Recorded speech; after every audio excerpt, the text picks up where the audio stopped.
Bu Anjar.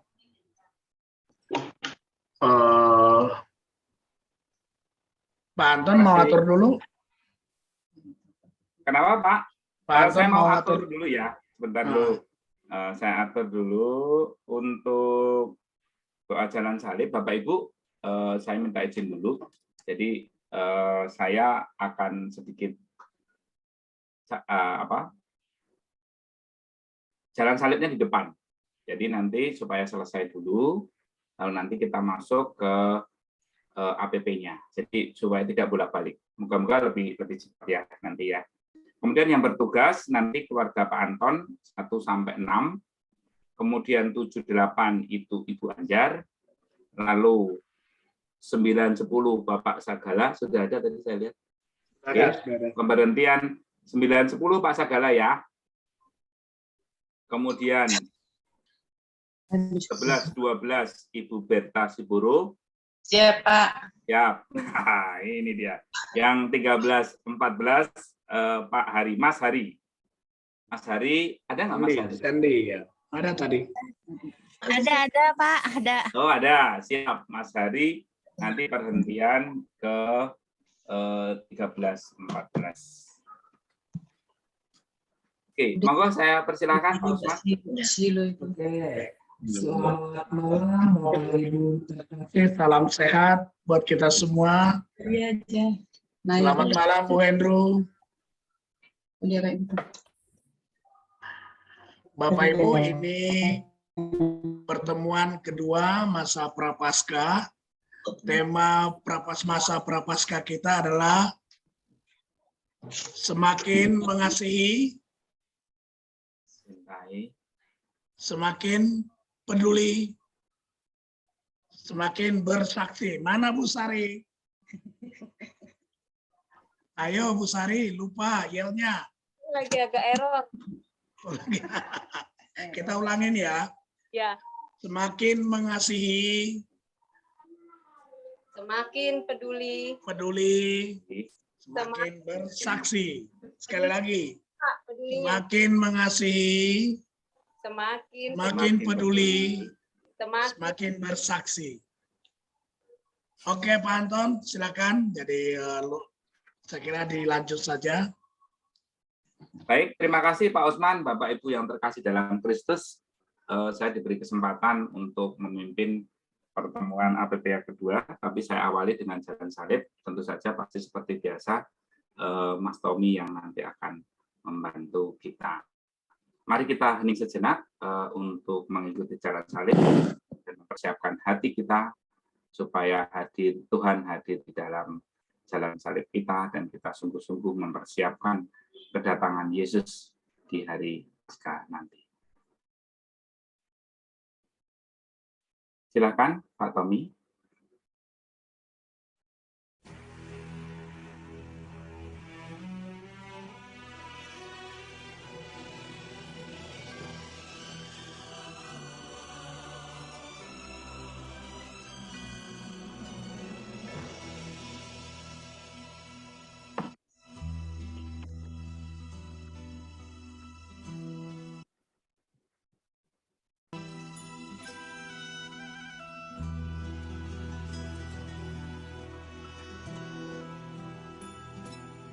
Down the Via Dolorosa in Jerusalem that day, the soldiers tried to clear the narrow street, but the crowd pressed in to see the man condemned to die on Calvary.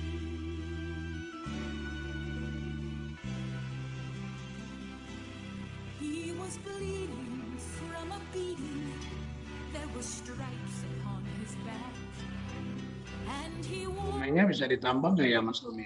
upon his head, and he bore with every step the scorn of those who cried out for his death.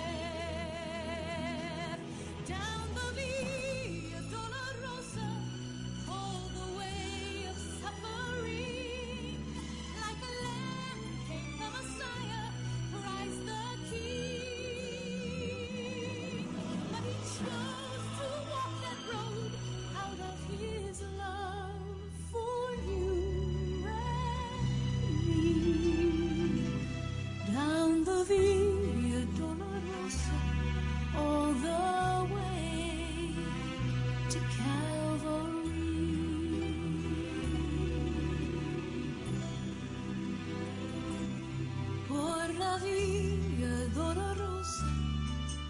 este día en Jerusalén, los soldados le abrían paso a Jesús, mas la gente se acercaba para ver al que llevaba aquella cruz. Por la vía dolorosa es la vía del dolor, como oveja vino Cristo, Rey y Señor, y fue Él quien quiso ir por su amor, por ti, por la vía dolorosa al Calvario y a morir. The blood that would cleanse the souls of all men made its way to the heart of Jerusalem.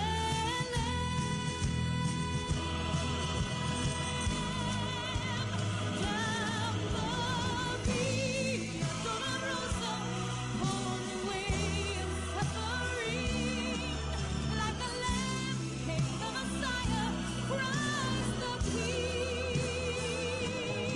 But he chose to walk that road out of his love for you and me. Down the via dolorosa, all the way to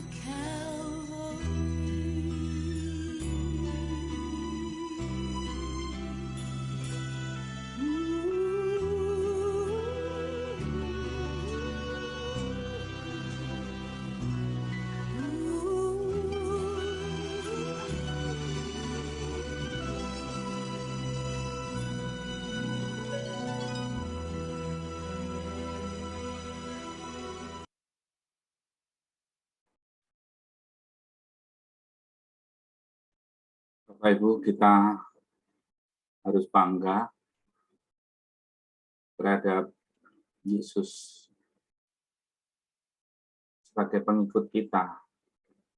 Maka pada malam hari ini, saya mengajak Bapak Ibu untuk mengenang betapa besar pengorbanan untuk kita melalui jalan salib ini.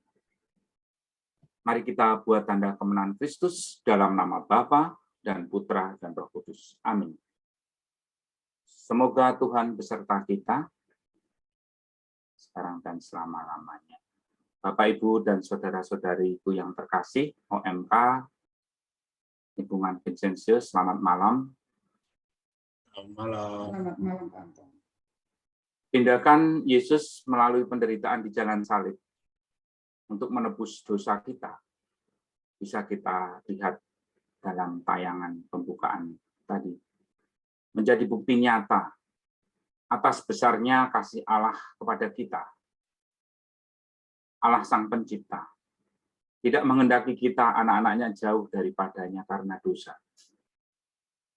Dan jalan salib, di mana kita merenungkan kisah sengsara Yesus ini, menjadi jalan, salah satu sarana untuk kita dapat merenungkan dan menyadari dosa kita dalam melakukan pertobatan diri, bukan hanya untuk diri sendiri, melainkan juga harus mampu mengambil tindakan nyata kepada sesama dan seluruh alam ciptaan. Mari kita berdoa. Allah Bapa yang Maha Kasih, yang Maha Rahim, Engkau telah menunjukkan betapa besar kasih-Mu dengan merelakan putra-Mu yang tunggal mengalami sengsara untuk menebus dosa-dosa kami. Bimbinglah kami melalui Roh Kudus-Mu dalam perenungan jalan salib ini, agar kami dimampukan untuk mengamalkan ajaran-Mu, sehingga kami, putra-putri-Mu, menjadi lebih berani untuk semakin mengasihi dan peduli kepada sesama kami, khususnya yang lemah, miskin, tersingkir, berkebutuhan khusus dan difabel, lewat tindakan nyata sehingga hidup kami akhirnya menjadi kesaksian sebagai murid putramu bagi banyak orang, sebab dialah Tuhan dan pengantara kami.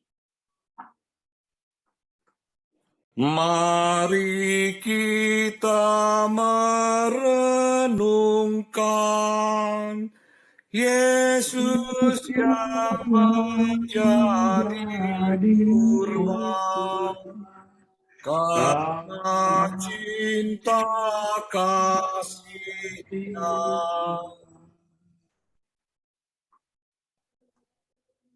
Perhentian pertama, Yesus dijatuhi hukuman mati. Kami menyembah Dikau, ya Tuhan, dan bersyukur kepadamu.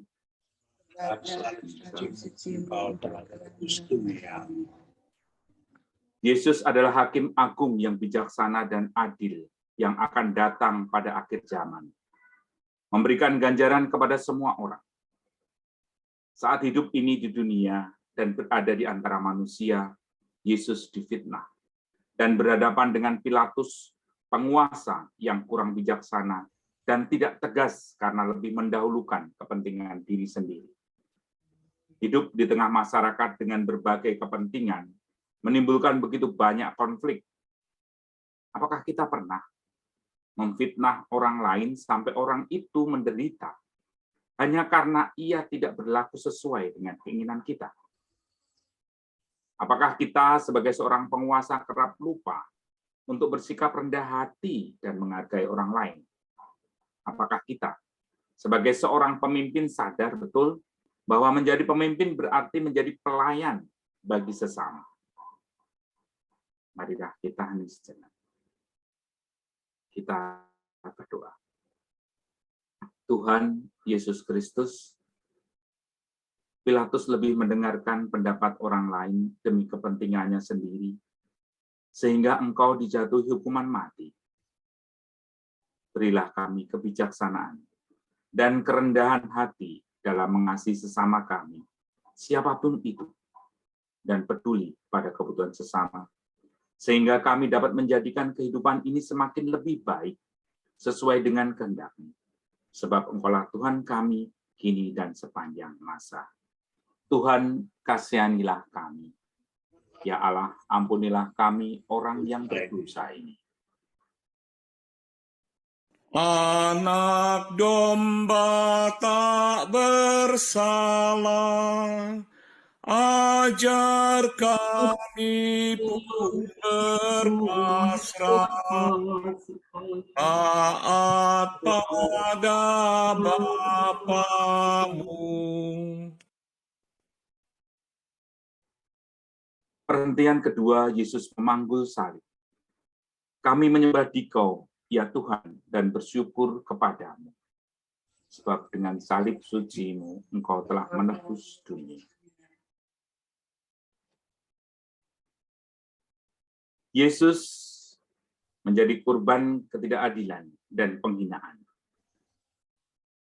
Ia mengalami sendiri bagaimana ia didera, dimahkotai duri, dipaksa memanggul salib dan ditelanjangi. Yesus merasakan hujatan dan siksaan dari manusia yang dikasihinya. Mampukah kita tetap bersikap sabar dan mengayomi jika ada keluarga atau sesama kita yang memerlukan perhatian khusus dan tidak berlaku kasar terhadap mereka, misalnya orang tua yang sudah lanjut usia, mereka yang difabel, para asisten rumah tangga? Marilah kita berdoa. Tuhan Yesus Kristus, Engkau didera karena dosa-dosa kami. Mampukanlah kami untuk senantiasa menghargai sesama kami dengan bersikap baik dan sabar dalam melayani mereka yang memerlukan perhatian khusus dari kami. Sebab Engkaulah Tuhan kami, kini dan sepanjang masa. Amin. Tuhan, kasihanilah kami. Allah, ampunilah kami orang yang berdosa. Kayu salib Dia panggung, Mari kita pun memikul salib kita di dunia. Perhentian ketiga, Yesus jatuh untuk pertama kali. Kami menyembah Dikau ya Tuhan dan bersyukur kepadamu, sebab dengan suci-Mu Engkau telah menebus dunia. Berjalan sembari memanggul beban salib bukan perkara yang mudah. Yesus di bawah tekanan secara fisik dan psikis di sepanjang perjalanan menuju tempat penyaliban Golgota. Menelusuri lorong-lorong yang menyesakkan sampai pada titik tertentu Yesus jatuh. Hidup seperti roda. Tidak selamanya kita berada di atas. Pandemi COVID-19 ini membawa dampak ekonomi pada masyarakat kita. Banyak yang mengalami kebangkrutan, kerugian, kemunduran usaha, penurunan penghasilan, dan pengangguran. Apakah kita yang masih menerima anugerah dari Allah Bapa di tengah kondisi pandemi ini mau berbagi dengan sesama yang membutuhkan? Misalnya di bidang pendidikan, kita dapat membagikan seragam sekolah, sepatu, tas, buku, memberikan laptop atau handphone bekas yang masih layak pakai, membagikan kuota internet gratis bagi para pelajar atau guru yang kurang mampu.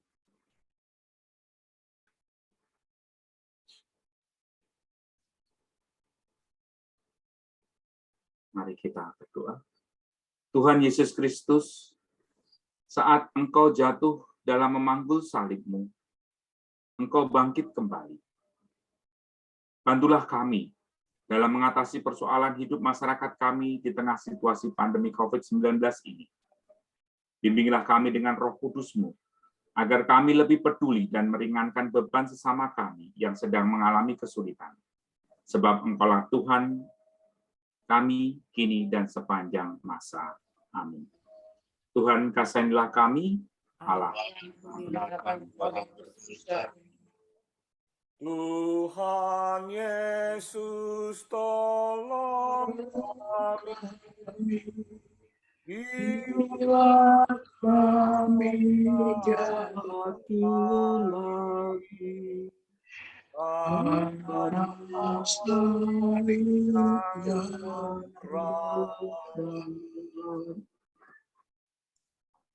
Perhentian keempat. Yesus berjumpa dengan ibunya. Kami menyembah Dikau ya Tuhan dan bersyukur kepadamu. Sebab dengan salib suci-Mu Engkau telah menebus dunia. Yesus menatap wajah bundanya, Maria dalam perjalanan menuju Golgota. Hati Bunda Maria hancur menyaksikan putra yang dikandung dan dilahirkannya menjalani hukuman sedemikian rupa. Kepedihan tak terhingga dirasakan oleh Bunda Maria. Sebagaimana Bunda Maria setia mendampingi Yesus dalam jalan salibnya, Bunda Maria pun mendampingi dan mendoakan kita dalam situasi dan kondisi di mana martabat kita direndahkan. Kita pun dapat berlaku seperti Bunda Maria, mendampingi keluarga dan sesama yang tengah mengalami kesulitan dengan merawat, mendoakan, dan melindungi mereka yang lemah, miskin, tersingkir, dan berkebutuhan khusus. Kita membawa harapan di balik penderitaan hidup kepada mereka agar mereka tidak putus asa dan terus bersemangat serta yakin Tuhan senantiasa bersama mereka. Marilah kita renung sejenak.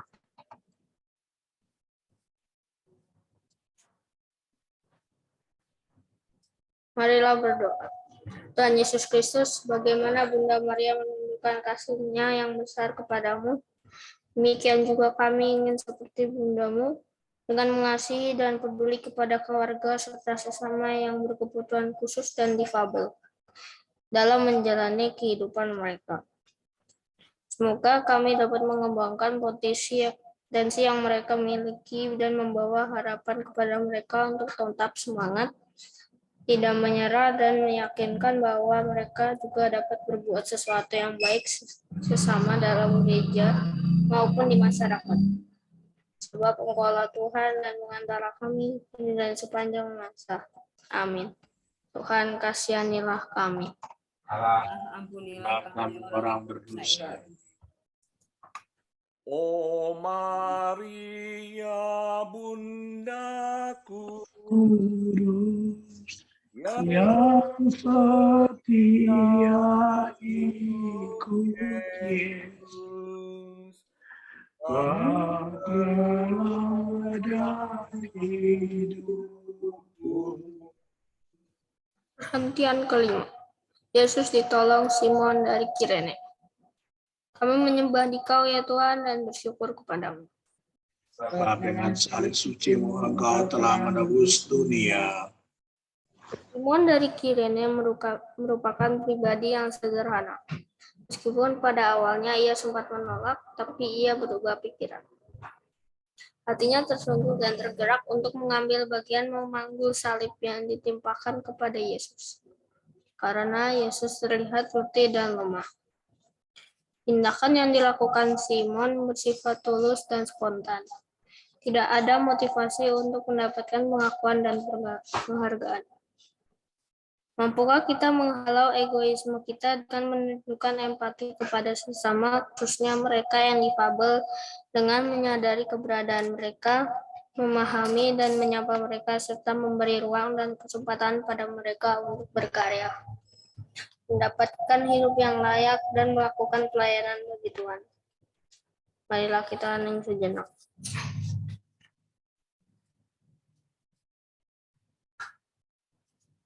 Marilah kita berdoa. Tuhan Yesus Kristus, dengan pertolongan Simon, beban salib-Mu terbagi. Buatlah kami untuk menghargai keberadaan sesama kami yang berkebutuhan khusus dan difabel, dan bersikap adil memberi mereka kesempatan yang sama seperti kami demi kehidupan jasmani dan rohani yang layak. Sebab Engkaulah Tuhan dan perantara kami kini dan sepanjang masa. Amin. Tuhan kasihanilah kami. Kami orang berdosa ini. apapun yang kau lakukan bagi para penderita Pada Tuhan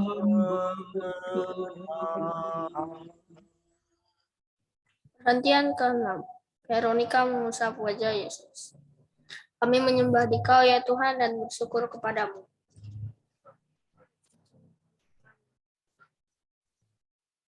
Veronica melihat wajah Yesus yang kotor karena debu dan darah. Terdorong oleh kasih yang besar kepada Yesus, tanpa takut Veronica maju walaupun yang bisa dilakukannya hanya membersihkan wajah Yesus. Kita juga dapat melakukan hal-hal yang sederhana dalam keluarga atau komunitas sebagai bentuk kepedulian dan belas kasih kita. Misalnya perhatian pada pekerja di rumah tangga kita jika mereka sakit atau sedang mengalami musibah dan kedukaan. Memberi mereka gaji, tempat, dan makanan yang layak. Atau kita menjadi relawan yang dalam kegiatan vaksinasi COVID di lingkungan kita. Marilah kita hening sejenak.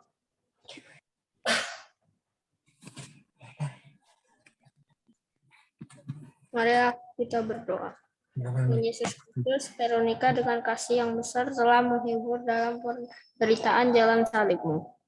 Meski dengan tindakan yang sederhana, yakni membersihkan wajah-Mu, buatlah kami untuk selalu peduli dan siap sedia menolong anggota keluarga dan komunitas walaupun dengan tindakan sederhana sekalipun. Sebab Engkaulah Tuhan dan perantara kami kini dan sepanjang masa. Amin. Tuhan kasihanilah kami. Bila kami orang berdosa ini. bila kita meringankan duka duka orang yang sengsara. Tuhan Tuhan Allah berkenan.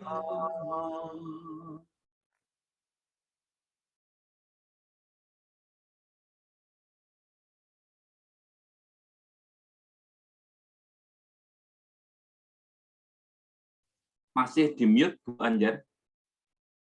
Dibuka dulu, Bu Anjar. Ya. Perhentian ke-7. Yesus jatuh untuk kedua kalinya. Kami menyembah Dikau ya Tuhan dan bersyukur kepadamu. Sebab dengan salib suci-Mu Engkau telah menebus dunia. Yesus merasa bahwa luka dan sakit yang ditanggungnya semakin parah. Selain itu, siksaan yang ditempatkan para prajurit membuatnya makin lemah dan kepayahan. Hal ini membuat Yesus jatuh tersungkur dan tertimpa salib untuk kedua kalinya.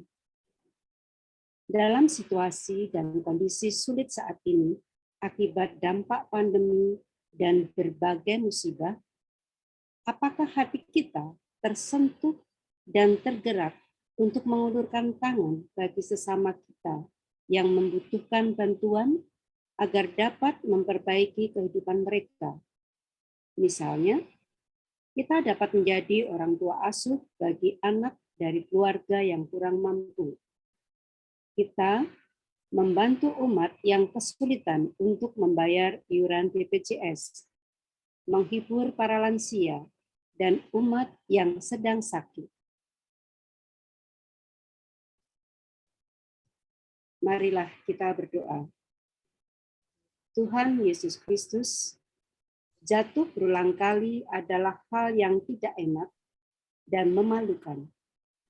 Berilah kami kekuatan dengan mengandalkan-Mu untuk bangkit dan melangkah maju jika kami jatuh. Semoga kami selalu tergerak mengulurkan tangan bagi sesama kami yang sedang jatuh, agar bersama-sama bangkit dan melangkah menuju kehidupan yang lebih baik di masa datang. Sebab Engkaulah Tuhan kami ini dan sepanjang masa. Amin. Tuhan, kasihanilah kami. Allah, ampunilah kami orang berdosa ini. Di Anak kami dan tercampur yang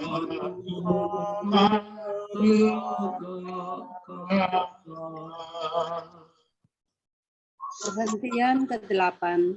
Yesus menghibur para perempuan yang menangisinya.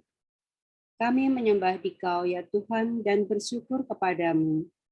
Sebab salib suci-Mu Engkau telah menebus dunia. Sejumlah perempuan menangisi dan meratapi Yesus. Tangisan dan ratapan tersebut mengundang reaksi dari Yesus. Karenanya, Yesus memberikan nasihat kepada mereka. Hai putri-putri Yerusalem, janganlah kamu menangisi aku, melainkan tangisilah dirimu sendiri dan anak-anakmu. Yesus menghendaki agar kita tidak hidup untuk diri kita sendiri dan hanya memikirkan kepentingan kita saja. Ada orang lain di sekitar kita dan kita hidup bermasyarakat dengan berbagai keunikan dan perbedaan. Mari kita renungkan bagaimana cara kita bersyukur atas berkat yang kita terima dari Allah Bapa selama ini. Dan apakah kita sudah berbagi berkat yang kita miliki itu kepada sesama, khususnya yang lemah, miskin, tersingkir, dan difabel? Marilah kita berdoa. Tuhan Yesus Kristus, teguran-Mu pada kami para perempuan yang menangis dan meratapi-Mu seperti teguran kepada kami untuk melakukan pertobatan. Semua gereja-Mu dapat terus-menerus menunjukkan wajah kerahiman dan rahmat kasih-Mu di tengah masyarakat kami. Sebab Engkaulah Tuhan kami, kini dan sepanjang masa. Amin. Tuhan, kasihanilah kami. Allah, ampunilah kami orang berdosa ini. Tempat yang sejati Ini akan ku ratapi dosa dan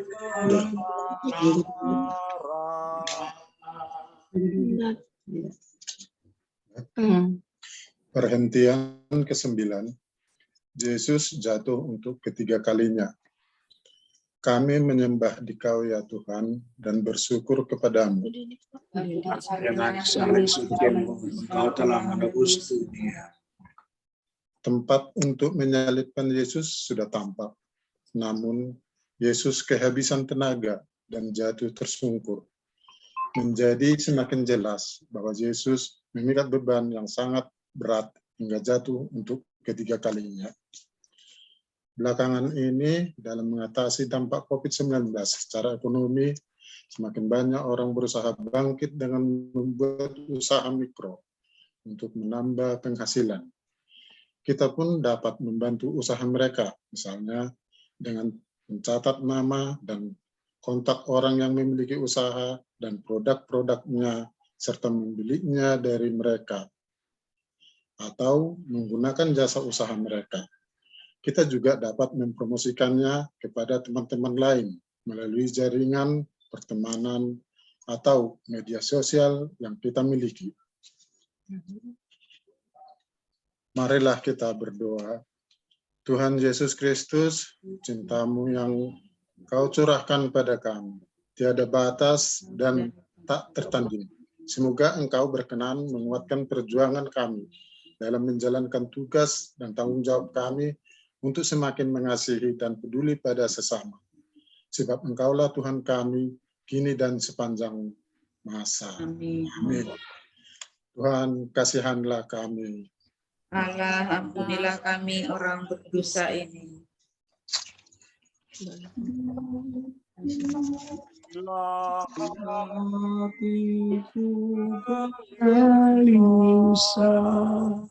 Karena dosa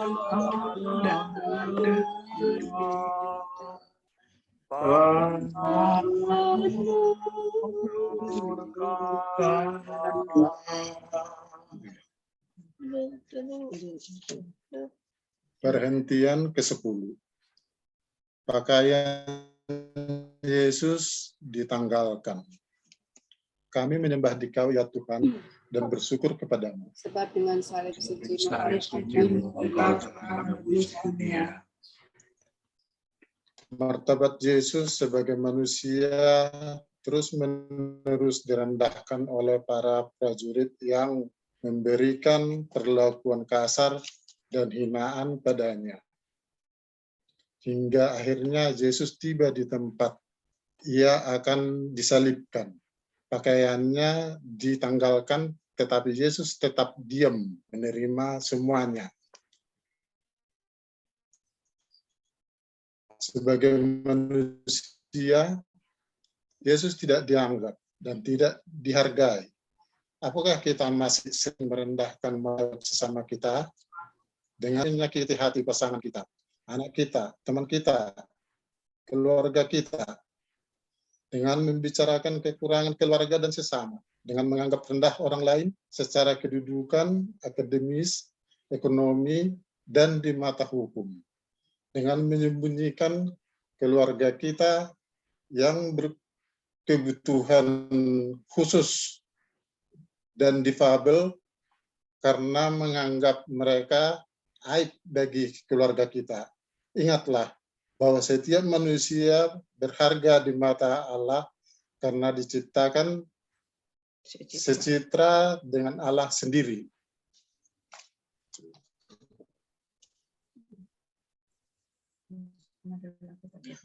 Marilah kita berdoa. Tuhan Yesus Kristus, manusia diciptakan sesuai citra Allah dan diberikan martabat.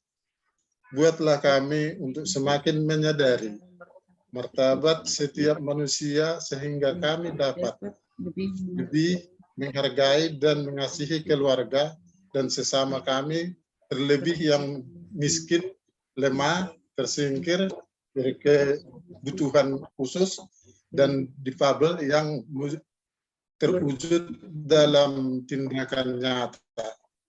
Sebab Engkaulah Tuhan kami kini dan sepanjang masa. Amin. Amin. Tuhan kasihanilah kami. Ampunilah kami orang berdosa. Pakaianmu Tuhan, martabatmu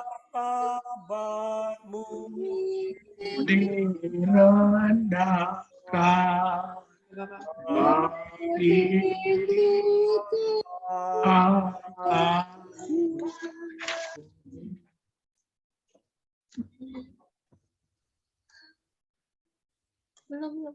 belum ganti slide. Perhentian ke-11, Yesus disalibkan. Kami menyembah Dikau, ya Tuhan, dan bersyukur kepadamu. Sebab dengan salib suci-Mu, Engkau telah menebus dunia. Yesus mulai dipaku pada kayu salib. Kemudian para prajurit menegakkan salib itu. Mereka memperlihatkan kepada banyak orang bahwa Yesus merupakan manusia yang paling hina dan jahat dan tidak layak ada di tengah masyarakat. Meski kesakitan karena paku yang menembus tangan dan kakinya, Yesus masih mendoakan orang-orang yang telah menyakitinya. Ya Bapa, ampunilah mereka, sebab mereka tidak tahu apa yang mereka perbuat. Apakah kita dapat tetap bersikap baik, memaafkan dan mendoakan pasangan, rekan kerja, rekan pelayanan, umat lingkungan, saudara, teman atau orang lain yang bersikap kasar dan merendahkan kita? Apakah kita menyimpan dendam pada mereka yang berbuat jahat pada kita? Marilah kita berdoa. Tuhan Yesus Kristus, kami mau meneladani sikap-Mu, mengampuni dan mendoakan mereka yang menyakiti kami. Dengan pertolongan Roh Kudus-Mu, ajarilah kami dan berikan kami kekuatan untuk melakukannya. Sebab Engkaulah Tuhan kami, kini dan sepanjang masa. Amin. Tuhan, kasihanilah kami. Allah, ampunilah kami orang berdosa. dari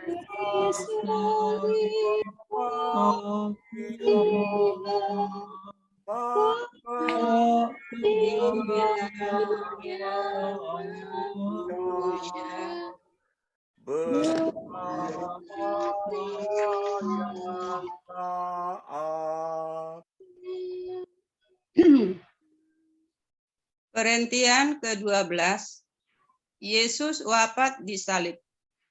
Kami menyembah Dikau, ya Tuhan, dan bersyukur kepadamu. Sebab dengan salib suci-Mu, Engkau telah menebus dunia. Kegelapan meliputi seluruh daerah tempat penyaliban. Terdengar suara Yesus berseru, Allahku, Allahku, mengapa Engkau meninggalkan aku? Lalu, ya Bapa, ke dalam tangan-Mu kuserahkan nyawaku. Segenap hidup Yesus, cara Yesus mengajarkan apa yang benar di mata Allah. Semua itu mengungkapkan kehendak dan rencana Allah, meskipun pada akhirnya Ia disalibkan. Yesus menjadi tebusan bagi banyak orang. Yesus memperjuangkan rencana Allah bagi keselamatan, agar kehendak Allah terwujud di bumi. Semua tugas yang dibebankan padanya, dilakukan dengan penuh kesetiaan, dan akhirnya ia mati demi tugas itu. Pengorbanan terbesar dalam hidup adalah pengorbanan nyawa demi keselamatan orang lain. Lalu bagaimanakah dengan kita? Apakah kita mau berkorban demi orang lain? Apakah kita rela menderita demi kebahagiaan orang lain?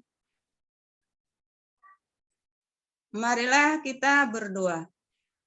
Tuhan Yesus Kristus, karena begitu besar cintamu bagi kami, Engkau setia dan taat pada kehendak Bapa untuk wafat menebus dosa-dosa kami. Buatlah kami setia dalam mengamalkan ajaran-Mu, demi mengasihi-Mu dengan segenap hati, jiwa, akal budi, dan kekuatan kami di sepanjang perjalanan hidup kami. Sebab Engkaulah Tuhan kami, kini dan sepanjang masa. Amin. Tuhan, kasihanilah kami. Allah, ampunilah kami orang berdosa ini. Mati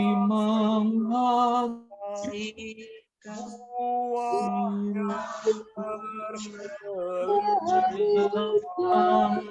berkelimpahan, wafatmu menghidupkan.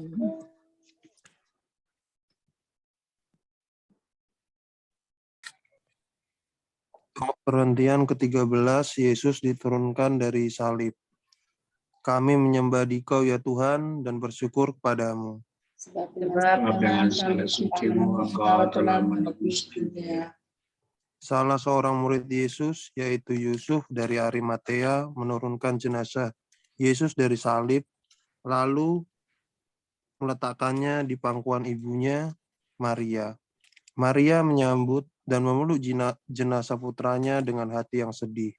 Namun, Maria tetap tegar dan tabah menghadapi semua itu.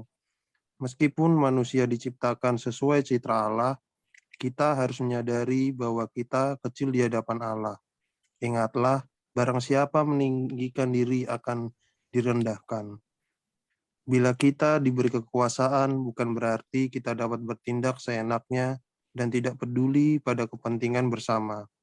Kita hanya ingin dilayani, tetapi bukan melayani. Ingin dihormati, ingin mendapat popularitas, dan lain sebagainya.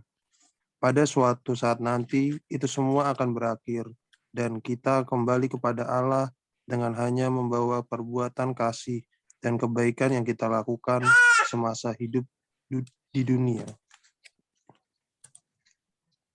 Marilah kita berdoa. Tuhan Yesus Kristus, sebagaimana Engkau diturunkan dari salib, semoga kami pun merendahkan diri kami di bawah salib-Mu. Buatlah kami sadar akan kelemahan kami sebagai manusia dan terus ingat akan peristiwa jalan salib-Mu, sehingga kami akan lebih mengasihi Engkau dan menghargai sesama kami seperti yang Kau kehendaki. Sebab Engkaulah Tuhan kami, kini dan sepanjang masa. Amin. Tuhan, kasihanilah kami. Allah, ampunilah kami. Orang berdosa.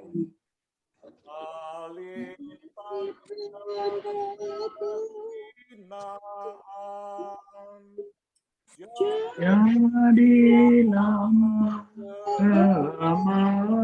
kemenangan karena Tuhan menang.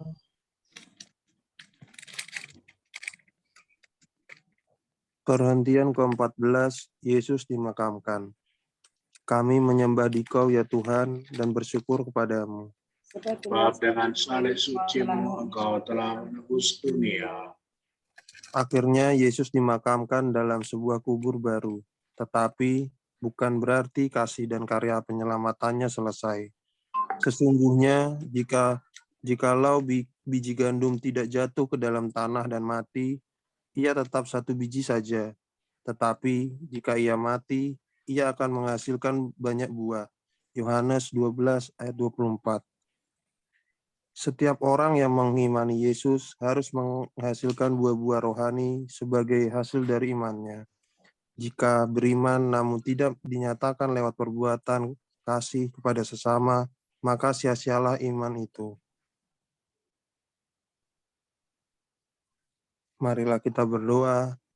Tuhan Yesus Kristus, semoga kami semakin menyadari bahwa iman tanpa perbuatan adalah mati. Jadikan hidup kami saluran berkat dan rahmat-Mu bagi sesama kami yang lemah, miskin, tersingkir, berkebutuhan khusus, dan difabel. Semoga kami semakin mengasihi dan peduli pada sesama kami lewat tindakan kasih yang nyata, sehingga iman dan hidup kami menjadi kesaksian sebagai murid-Mu di tengah masyarakat kami. Sebab Engkaulah Tuhan kami, kini dan sepanjang masa. Amin. Tuhan kasihanlah kami. Allah ampunilah kami orang berdosa.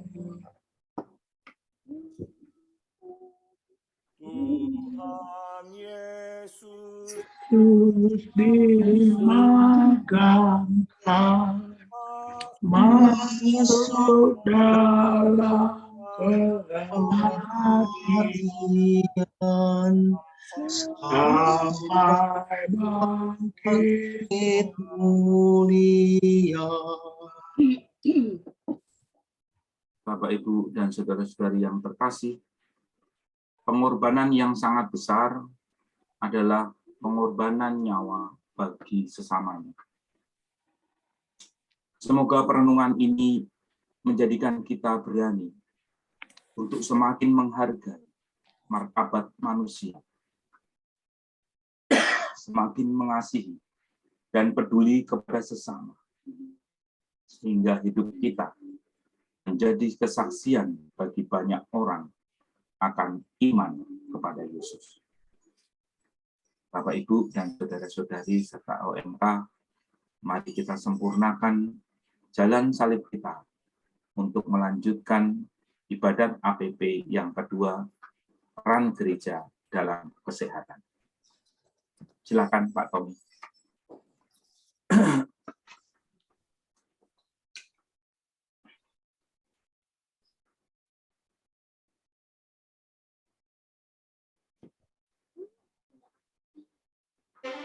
Silakan.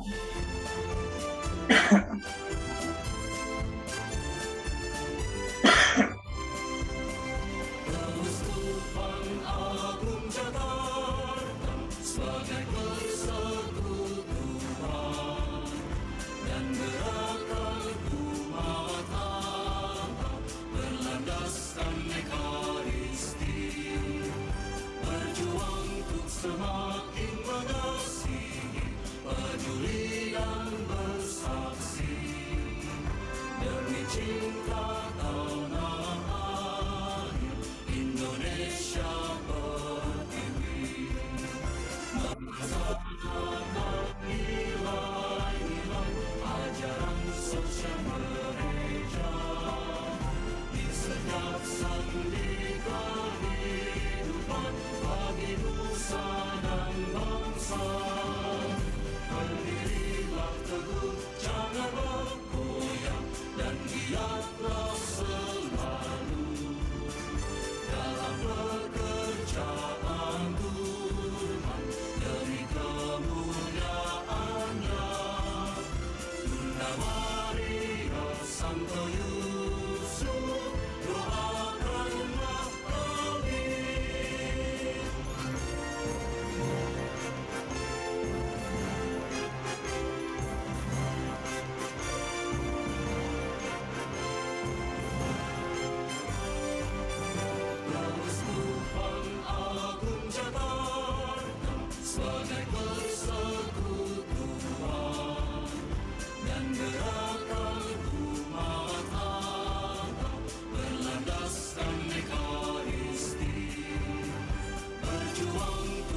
Bapak Ibu, mari kita awali ibadat malam hari ini dengan tanda kemenangan Kristus dalam nama Bapa, Putra, dan Roh Kudus. Amin. Kasih karunia, rahmat, dan damai sejahtera dari Tuhan Bapa dan Putranya Yesus Kristus dalam persekutuan dengan Roh Kudus selalu beserta kita. Selamat malam, Bapak Ibu, OMK, dan anak-anak ya. Yang terkasih di dalam Yesus Kristus. Kita senang ya pada malam hari ini bisa bertemu seluruh umat lingkungan Vincenzius untuk mengikuti jalan salib dan juga APP kedua. Di masa pandemi COVID-19 ini kita menyadari telah mengakibatkan para tenaga kesehatan dan relawan kesehatan berjuang mati-matian, akan mempertaruhkan nyawa mereka, keselamatan keluarga dan kerabat kerja mereka. Semua ini terjadi karena para tenaga kesehatan itu senantiasa berpegang teguh selain pada sumpah yang mereka ucapkan, juga pada iman dan menjunjung tinggi nilai kehidupan. Dan kita diajak sebagai bagian dari gereja, dipanggil untuk ikut serta memikirkan masa depan karya ini, seperti tadi sudah kita ikuti dalam jalan salib. Karena kehadiran karya pelayanan kesehatan merupakan perwujudan nyata iman akan Allah yang berbelas kasih kepada mereka yang sakit dan menderita. Mari kita bersatu di dalam.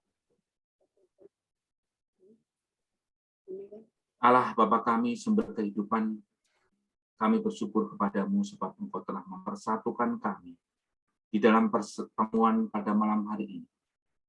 Tuntunlah kami dalam terang kasih-Mu, agar kami dapat melihat lebih banyak karya-karya kasih Putra-Mu Yesus yang terwujud dalam pelayanan gereja kepada umat-Mu.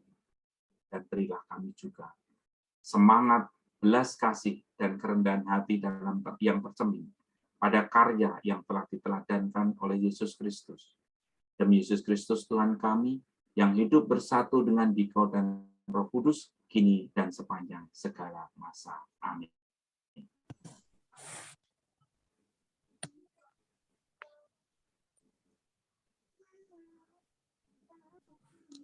Alhamdulillah. Bacaan pertama diambil dari Keluaran bab 1 ayat 15 sampai dengan 17. Raja Mesir juga memerintahkan kepada bidan-bidan yang menolong perempuan Ibrani, seorang bernama Sifra dan yang lain bernama Pua, katanya. Apabila kamu menolong perempuan Ibrani pada waktu bersalin, kamu harus memperhatikan waktu anak itu lahir. Jika anak laki-laki, kamu harus membunuhnya. Tetapi jika anak perempuan, bolehlah ia hidup. Tetapi bidan-bidan itu takut akan Allah dan tidak melakukan seperti yang dikatakan Raja Mesir kepada mereka dan membiarkan bayi-bayi itu hidup. Demikianlah sabda Tuhan. Syukur kepada Allah. Hidup adalah hak asasi yang paling dasar setiap manusia. Dan semua hal tidak ada manfaatnya jika tidak ada yang namanya kehidupan. Sebagai tenaga kesehatan pada zaman itu, hati nurani menyuarakan nilai kehidupan yang diberikan Allah pada setiap ciptaan.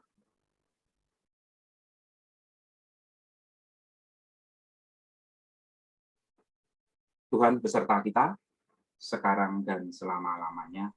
Inilah Injil Yesus Kristus menurut Markus. Muliakanlah Tuhan.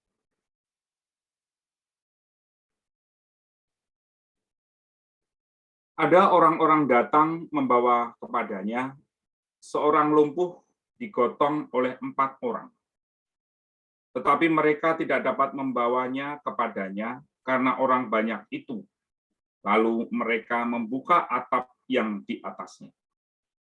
Sesudah terbuka, mereka menurunkan tilam tempat orang lumpuh itu berbaring. Ketika Yesus melihat iman mereka, berkatalah ia kepada orang lumpuh itu, "Hai anakku, dosamu sudah diampuni." Demikianlah Injil Tuhan. Terpujilah Kristus. Dari petikan perikop di atas, kita dapat melihat sisi kemanusiaan yang ditunjukkan oleh rasa peduli keempat orang yang menggotong orang lumpuh itu. Padahal bisa saja mereka tidak mengenal siapa si lumpuh itu. Di sini letak rasa peduli sungguh merupakan cerminan hati nurani yang sedang bersuara. Saat kita melihat suatu keadaan orang sakit dan mengalami penderitaan fisik secara lebih dalam, dan kita menyadari bahwa hal itu lebih daripada ya sekedar persoalan medis, yaitu kelumpuhan fisik yang dialami orang itu, tetapi juga persoalan batin.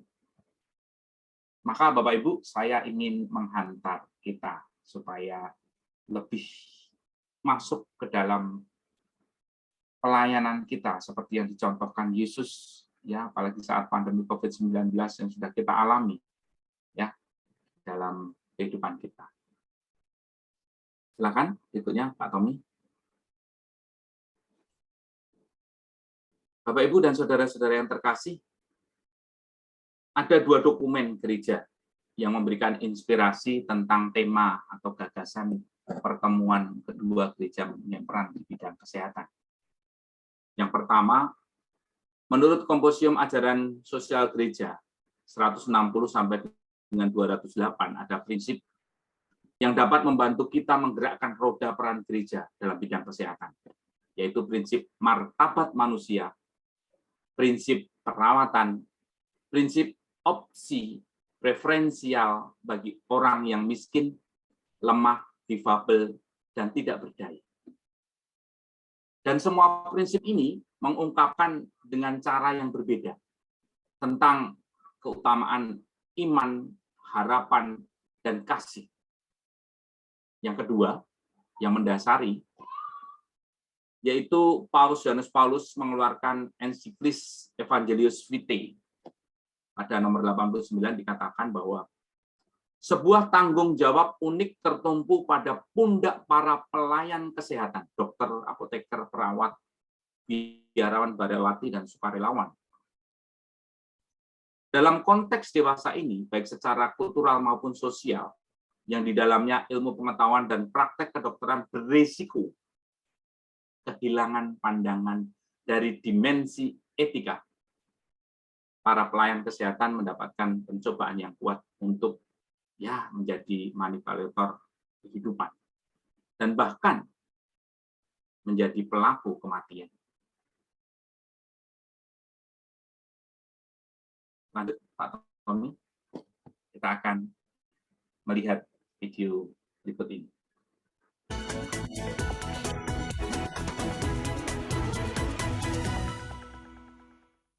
Informasi selanjutnya, Saudara, Pusat Pastoral Keuskupan Agung Jakarta mengubah Wisma Samadi di Klender, Jakarta Timur menjadi tempat isolasi bagi pasien COVID-19.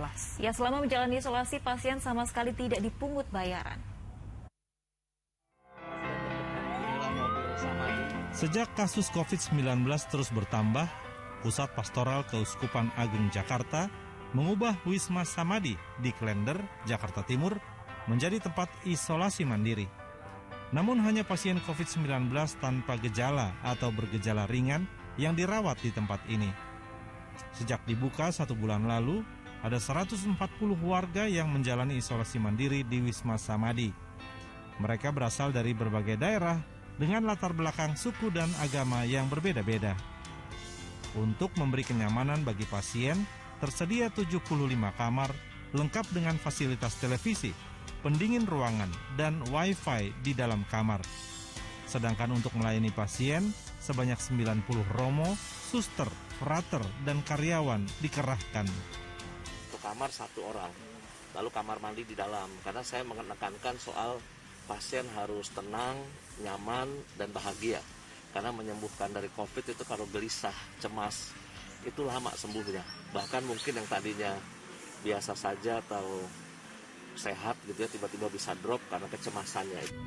Selama menjalani isolasi mandiri, semua pasien tidak ditarik biaya sepeser pun alias gratis. Mereka hanya diminta untuk tidak stres agar dapat segera sembuh dari COVID-19. Pasien suka nanya di awal, Diminta tidak stres. kalau isoman di Samadhi biayanya berapa? Selalu saya bilang tidak ada biaya, pokoknya you harus sembuh ya, you harus sembuh. Nah nanti setelah mereka sembuh, mereka kembali tanya biasanya, kami harus bayar berapa? Gitu. Kembali saya jawab tidak ada biaya. Untuk keperluan obat-obatan dan logistik bagi pasien didapat dari Keuskupan Agung Jakarta serta bantuan sukarela dari para donatur. Pusat Pastoral Keuskupan Agung Jakarta sengaja menjadikan tempat ini sebagai tempat isolasi karena masih banyak pasien COVID-19 yang tidak tertangani dengan baik saat menjalani isolasi mandiri di rumah. Bahkan, tidak sedikit dari mereka yang meninggal dunia saat melakukan isolasi mandiri. Kemal Prasetyo dan Tabita Putri melaporkan dari Jakarta.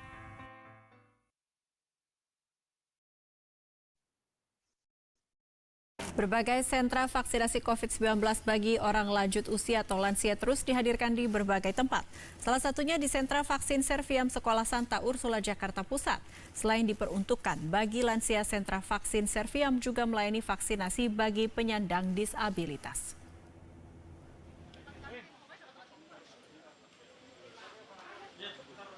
Sentral Vaksinasi Serviam Jakarta telah memulai layanan vaksinasi COVID-19 terhadap orang lanjut usia atau lansia di Sekolah Santa Ursula, Jakarta Pusat. Vaksinasi yang sudah berlangsung sejak 20 Maret lalu menargetkan bisa menyuntikkan vaksin kepada 30.000 orang hingga awal Juni mendatang. Sebetulnya target kami adalah 500 orang per hari. Dan kami berharap sampai kami selesai nanti ada 30.000 karena sampai dengan tanggal 10 Juni itu kalau dihitung sekitar ada 60 hari kerja. Sehingga itu 500 kali 60 30.000. Tidak hanya kepada lansia, sentra vaksinasi Serviam Jakarta juga diperuntukkan bagi penyandang disabilitas. Tercatat sejak dibuka pada 20 Maret lalu, setidaknya sudah ada 100 penyandang disabilitas yang mendapatkan vaksin COVID-19. Ketua Lembaga Daya Dharma Keuskupan Agung Jakarta, Romo Kristiono Puspo mengungkapkan, tidak mudah mengajak para penyandang disabilitas untuk mendapatkan vaksin COVID-19. Selain minimnya informasi vaksin yang diterima, efek samping vaksin juga menjadi ketakutan para penyandang disabilitas. Meski begitu, hingga saat ini belum ada penyandang disabilitas yang merasakan dampak berkepanjangan usai divaksin. Sebab screening kesehatan dilakukan secara cermat dan teliti. Ternyata vaksin itu masih cukup belum familiar dengan mereka. Mungkin cerita-cerita yang terjadi ini, terjadi itu setelah vaksin atau vaksin ini begitu dan begini, itu mereka mungkin mendapat informasi itu. Sehingga kita perlu meyakinkan, bahkan sampai saya dini hari, saya mengumpulkan data dan juga menelponin gitu ya, itu juga masih mereka gimana nih Romo, bisa nggak ini terus kemudian nanti kalau itu bagaimana, kalau ini bagaimana gitu loh. Romo Kristiono menambahkan pihaknya menargetkan bisa melaksanakan vaksinasi COVID-19 kepada 1.000 penyandang disabilitas. Ia juga berharap vaksinasi tidak hanya diperuntukkan bagi penyandang disabilitas lansia, melainkan mereka yang bekerja di ruang publik. Nurul Khotimah, Trisabdo Aji, Jawa Pos TV.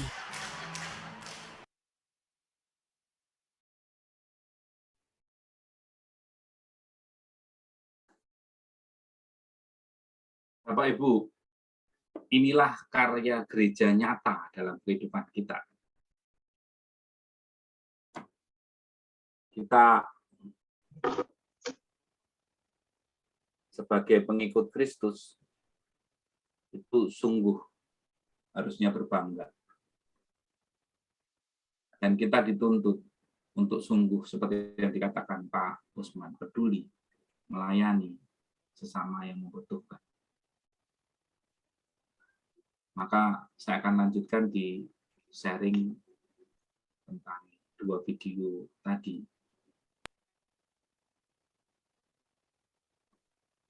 Pertanyaan reflektifnya adalah, siapa di antara kita yang mengalami situasi beratnya biaya berobat dikala kita sakit dan membutuhkan dokter? Yang kedua, ketika saya atau keluarga terpapar COVID-19 yang bisa kita alami bersama, di mana sulitnya mencari rumah sakit dan beratnya biaya pengobatan dan pendampingan kesehatan menjadi kebutuhan yang utama. Dan sejauh mana kita mengalami peran gereja dalam mendampingi ya saya atau keluarga. Dan yang ketiga, apa yang dapat kita lakukan untuk dapat bahu-membahu bekerja sama, meningkatkan bentuk pelayanan kesehatan di lingkungan gereja, terutama untuk mereka yang paling membutuhkan terlebih di masa pandemi COVID-19. Kita akan sharing, berbagi pengalaman, Bapak Ibu. Monggo kalau ada yang mau berbagi ya silakan.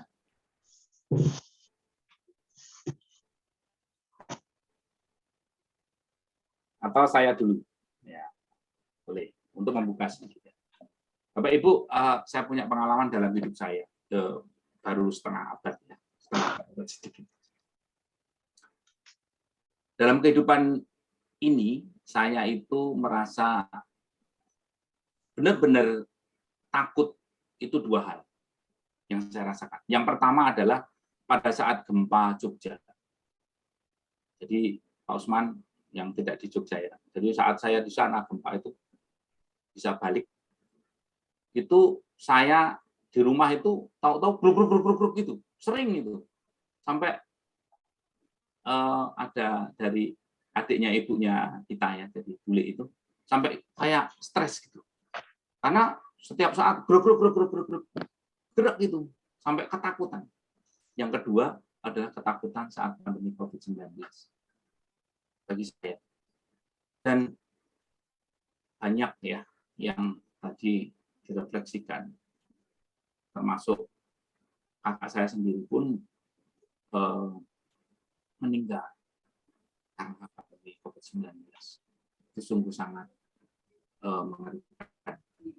Bahkan saya punya pengalaman teman saya sendiri dekat Pak Agus almarhum ya. Dengan Pak Heru itu saya bawa mobil itu buantar gitu ya. Sampai di sana ternyata almarhum itu, ini pengalaman saya, kehabisan oksigen. Saya sama Pak Heru langsung katanya bisa dibawa ke sana. Kita yakin ambulan langsung sana. Akhirnya ternyata di sana itu malah ditutup pintunya. Itu nanti kesaksian Pak Heru. Saya marah-marah. Pak, ini gimana itu ditutup malah ini? Wah, itu sangat luar biasa. Itu kesulitan banget mencari rumah sakit. Terus akhirnya saya, Bapak di IGD, mana Pak IGD, lari sama Pak Heru berdua. Terus, Pak, saya minta tolong. Saya beli juga nggak apa-apa, oksigen. Tapi ini gimana? Ternyata nggak bisa. Harus pakai prosedur. Saya marah-marah di situ. Tanya Pak Heru, itu buktinya. Terus akhirnya udah pantun karena prosedurnya gitu, saya ditarik, terus saya lihat almarhum itu di ambulan. Terus akhirnya saya sama Heru lari aja. Terus saya bilang, Pak gimana ya Pak, ini nggak bisa ini di sini.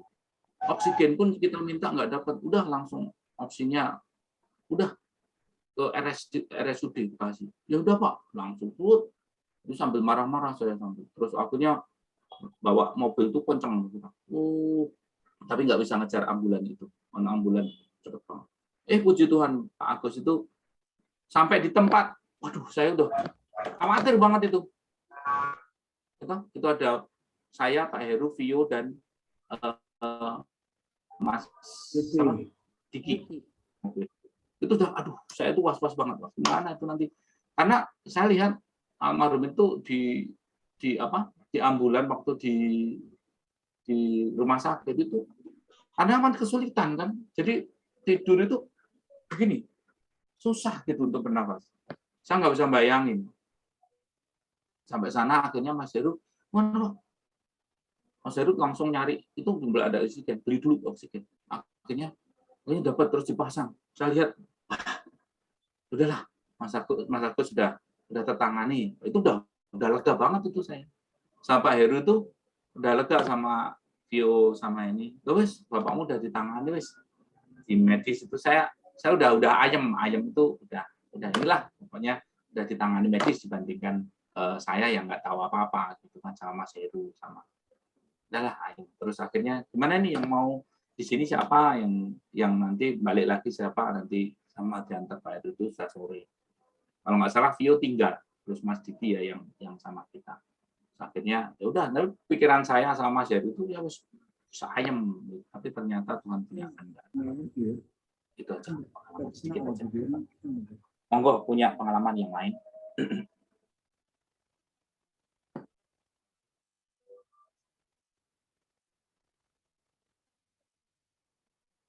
Kan ada yang mungkin berbagi pengalaman sharing untuk kita.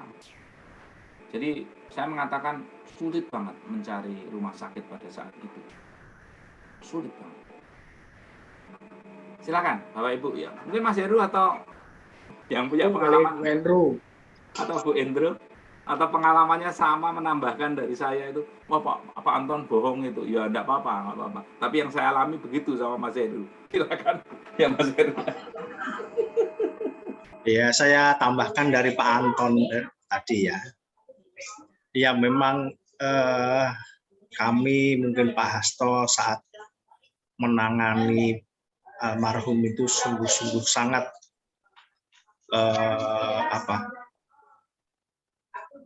menurut kami itu kok semuanya serba mentok semuanya serba susah, dari obat, dari rumah sakit, sampai pada saat kita sudah confirm katanya bisa, ternyata nggak bisa. Salah satu yang kami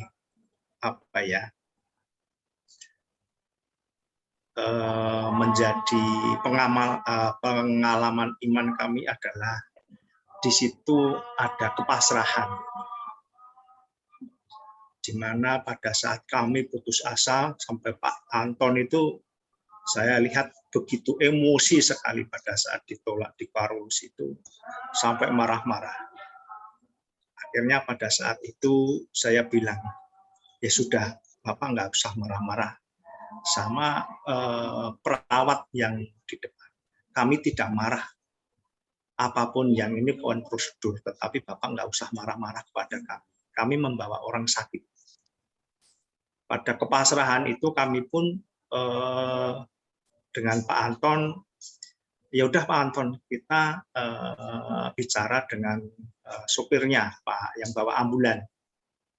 Karena di lain sisi saya kan kami merasa karena sudah diwanti-wanti kalau di sana itu harus sudah semuanya lengkap, sudah yakin diterima sehingga ambulan itu mau mengantar ke sana. Nah, dalam kenyataannya kan tidak seperti yang disampaikan oleh pengantar ambulan itu. Dan pengantar ambulan itu sendiri sebenarnya juga sudah pada malam sebelumnya dia sudah istilahnya putus asa, dibawa ke rumah sakit RSUD pun katanya tidak bisa. Nah, pada saat kepasrahan itu kami menyampaikan, Pak, kami minta maaf karena ternyata apa yang sudah kami rencanakan tidak sesuai dengan apa yang kami rencanakan. Sekarang terserah Bapak. Bapak mau bawa pulang monggo, atau Bapak mengusahakan yang lain monggo. Akhirnya, puji Tuhan Bapak itu serta-merta sudah surat-suratnya bawa ke kami, kemudian saya akan bawa kita coba ke RSUD. Jadi saya di belakang karena mobilnya ambulan lebih cepat. Dalam pasrahan itu ya kita sepanjang jalan di dalam mobil itu saya, Pak Anton, sama Vio, sama Diki, ya cuma pasrah aja apa yang karena kita rencanakan tidak sesuai apa yang kita rencanakan. Dan sampai di RSUD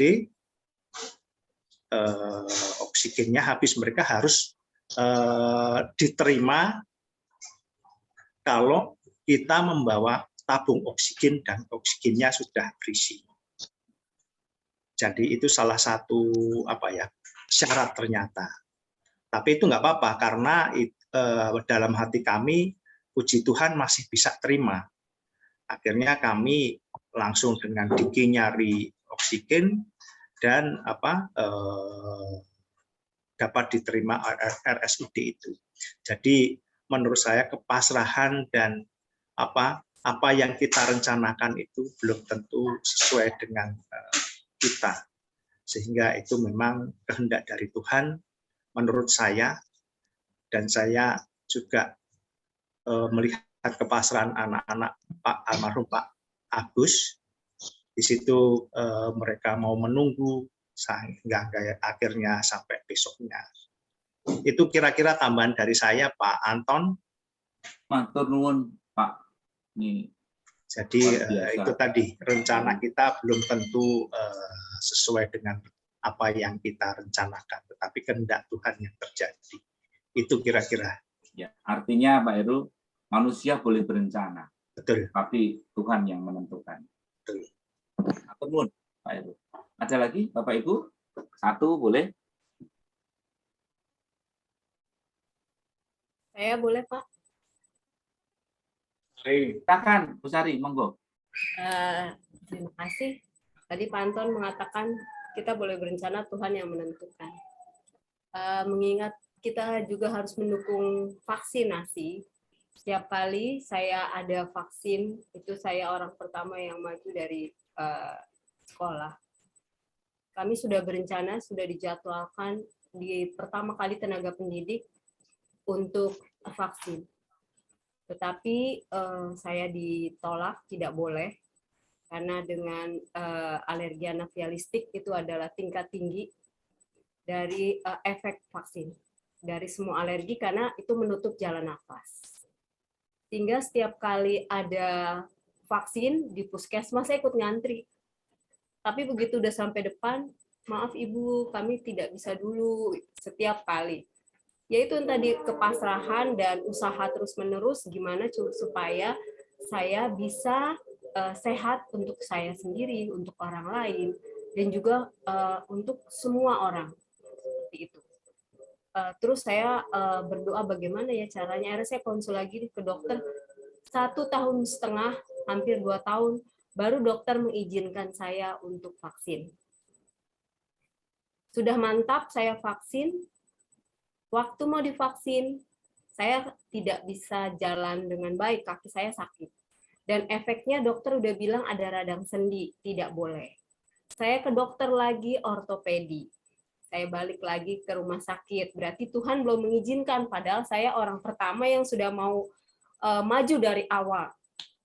Lalu saya bilang ke dokter, dok bagaimana nih saya? Terus dokternya bilang apa, yang ahli tulang? Udah kamu nggak usah divaksin, apalagi alergi kamu kayak begini, kata dia.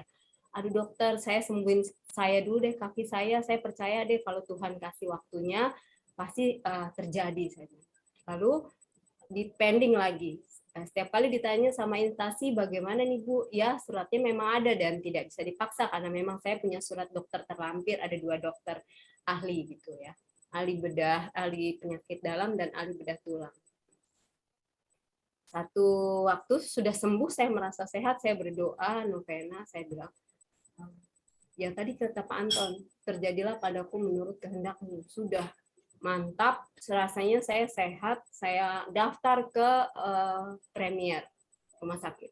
Daftar, saya bilang terserah Tuhan, Engkau yang menentukan. Kalau saya dapat kuota, ya saya pasti dapat. Tapi kalau tidak, pasti akan ditunda. Butuh proses. Kok belum dijawab-jawab ya? kok belum dijawab-jawab ya, begitu dari sana, dari sentralnya gitu. Tiba-tiba ada SMS, Ibu diizinkan. Lalu dalam situasi yang pasrah ya, dalam kepasrahan itulah saya menjalani semua dari awal, dari daftar, dari segala macam, dengan catatan surat terlampir dari dokter. Pada saat masuk, saya sudah pasrah.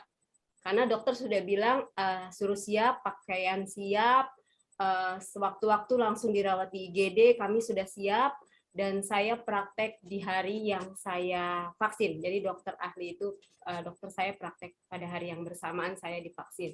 Sehingga kalau ada apa-apa dari bawah, langsung IGD, dokternya turun ke bawah. Sudah Pak, sudah seperti piknik, sudah bawa baju, sudah bawa minum, udah semua siap saya. Saya sudah diprediksi seperti itu. Dalam kepasrahan saya berdoa, Tuhan, pada saat Engkau berjalan di atas, pada saat Engkau menghardik para rasul, Engkau berkata, mengapa Engkau tidak percaya kepadaku? Saya ingat itu kan. Masa Tuhan nggak tolong saya sih? Nggak mungkin saya jalan sendiri. Terus saya kondisikan diri saya, Bunda Maria, Santo Yusuf, Malaikat Pelindung, dan Santa Agnes membantu saya. Mas saya masuk, dokternya tanya, Ibu, kita vaksin ini ya, terus dia baca catatannya. Kita sama-sama doa secara iman kita ya Bu. Dia baca Bismillah, saya pun buat tanda salib. Saya udah dalam darah kudus Yesus ya, segala macam, dan saya doa. Lalu saya keluar, saya tidak boleh keluar, tidak boleh pulang setengah jam. Setiap 5 menit sekali susternya tengok saya. Dia kasih jempol, oke. Saya nunduk, oke. Setiap kali 5 menit lagi dia keluar, oke. Karena memang di premier itu tidak boleh ada kerumunan, jadi jamnya hanya 2 orang yang datang. Jadi seperti itu. Saya minum air termos, Bapak Ibu, saya bawa termos, bawa gelas, karena saya harus minum itu supaya tidak ada reaksi menekan, supaya tidak sesak. Terus saya minum, suami dan anak, Ibu mindset sehat-sehat dalam nama Tuhan Yesus. Iya. Saya bilang, Tuhan, sudah 20 menit, hanya ruam sedikit, saya masih bisa ngatasin. Terus saya bilang ke dokter, Dok, saya sudah bisa pulang kah? Saya dicek kembali, tidak ada masalah, nyesek, tidak. Terus saya pulang. Kalau orang lain pasca komuni mungkin 2 hari, saya 1 minggu tidak boleh keluar, dan itu pun masih dalam pantauan. Puji Tuhan. Yang kedua, tepuk tangan dulu, Bu Sari udah vaksin.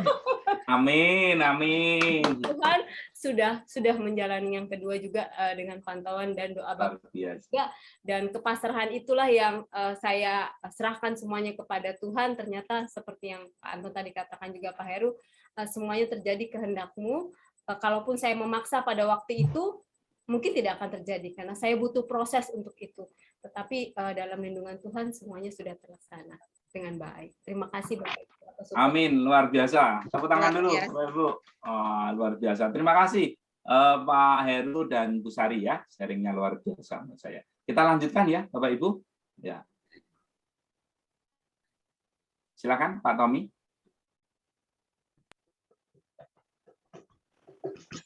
Mari kita membangun komitmen di dalam aksi nyata. Yang pertama, mengajak aksi di lingkungan, terutama untuk umat yang sakit maupun lansia yang jauh dari keluarga, bisa dilakukan melalui perjumpaan secara online ya, Zoom meeting bersama-sama seperti kita ini ya. Secara berkala bisa setiap ya sepekan atau bulan sekali gitu ya, bisa diisi dengan sapaan atau nyanyi-nyanyian. Ya, intinya adalah bagaimana kita itu memberikan ya wujud pelayanan nyata. Yang kedua adalah mendata para lansia. Mendata para lansia. Nah, di sini di lansia atau difabel ya, yang tadi sudah disampaikan ya, dalam ya itu mengantar ke gereja, jemput. Kalau lansia khususnya Pak Usman ya, yang di hari Sabtu malam ya Pak Usman ya, kalau gereja ya khusus. Nah, lansia ini. Ya.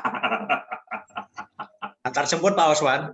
Iya. Atau juga yang dilakukan prodiakon ya, saya Pak Asto atau teman-teman prodiakon lain membawakan komuni.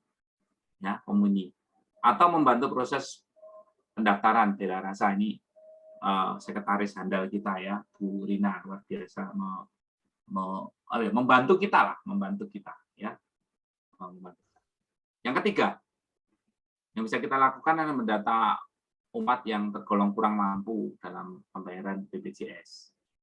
Ya, kemudian mengolahnya menjadi aksi nyata.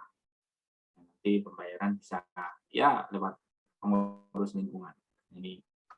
Ini sebenarnya baik yang akan kita buat ya, mungkin dari seksi sosial ya Pak Usman ya, yang itu ya Pak Heru ya.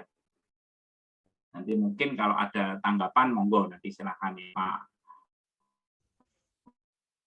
Pak Usman atau Pak Tono ya, Pak Tono monggo. Kemudian yang keempat, bagi kaum muda nih, banyak kaum muda ya, aksi menjadi relawan diselenggarakan oleh gereja atau ini tadi kan kita lihat videonya tuh anak-anak muda juga ada, atau kemarin ya waktu di Tarki gitu ya, atau di gereja. Bahkan saya lihat tadi di videonya yang pertama ya, itu frater-frater ya, anak-anak muda. Bahkan saya pernah mendengarkan sharingnya Romo itu ditantang. Berani nggak? Jadi yang paling besar itu adalah kalau jadi martir sungguh-sungguh saat ini. Martir itu kamu siap mati seperti yang diajarkan Yesus untuk orang lain. Ya, itu pernah dulu sharingnya Romo, direkturnya pusat pastoral ya, itu menantang para frater itu. Kalau kamu menjadi mau martir, ya saatnya di sini. Martir itu kan berani mati demi harkat dan martabat serta menjunjung nilai-nilai kehidupan, terutama iman terhadap Yesus Kristus. Nah, frater itu katakan siap Romo, makanya kan tadi yang dalam video. Nah, untuk aksi monggo silakan seksi sosial atau Pak Usman mungkin sebagai pemimpin kita gitu ya. Lingkungan luar biasa Pak Usman. Monggo, silakan. Saya kira yang pertama itu yang sangat mudah kita lakukan ya. Jadi menyapa, dan saya rasa di lingkungan kita cukup berjalan dengan baik. Nah, yang utama adalah mari kita saling menginformasikan kondisi kita ya, terutama kalau ada yang sakit. Dan kita semua percaya kekuatan doa. Jadi kalau kita mengetahui umat di lingkungan kita sedang sakit, sehingga kita bisa membawakan di dalam doa. Jadi kita memanfaatkan grup WA kita itu yang menurut saya sangat efektif, terutama di masa pandemi ini. Dan juga informasi saling menyapa itu di dalam pertemuan seperti ini. Saya kira itu kita coba jalankan lebih lebih tingkatkan gitu ya. Aksi nyata mungkin barangkali yang perlu juga kita perbincangkan ya. Saya nggak tahu apakah Mas Tono ada. Kalau Mas Tono ada, saya ingin mendengarkan karena Mas Tono saya rasa sudah menggali informasi, mendapatkan data tentang Bu Mar, ya kan, kondisi kesehatannya. Nah, ini saya kira memang sudah perlu menjadi perhatian kita, dan bagaimana kita bisa membantu ya dengan kondisi beliau yang seperti itu. Saya rasa itu sebagai satu bahan yang bisa kita perbincangkan.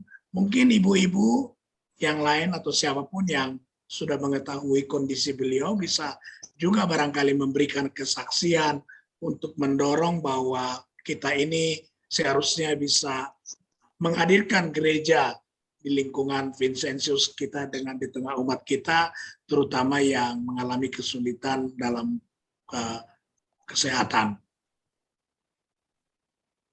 Silakan, jadi barangkali ada yang bisa memberikan kesaksian, men-share, dan barangkali konkret apa yang kita bisa melakukan. Terima kasih, Mas Usman. Bu Mar ada kok, Pak. Bu Mar ada? Ada. Monggo, silakan. Itu Ibu Sarsina ada. Bu Mar. Nah, itu dia ada. Bu Mar bisa bercerita ke kita bagaimana kondisinya Ibu? Bagaimana? Masih di mute, Bu. Merah-merahnya ditik, Bu. Diklik. Ya, merah-merahnya. Ya. Kita mendengar Bu Mar ada sakit ginjal, bagaimana bisa bercerita ke kita?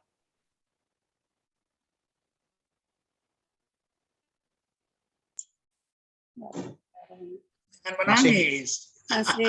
Masih di mute itu.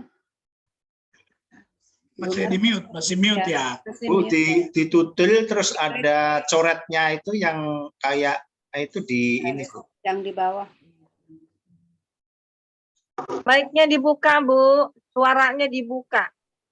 Suara di HP-nya. Itu ada merah-merah, itu diklik, Bu. Di kiri dibuka. Saya bisa bersuara.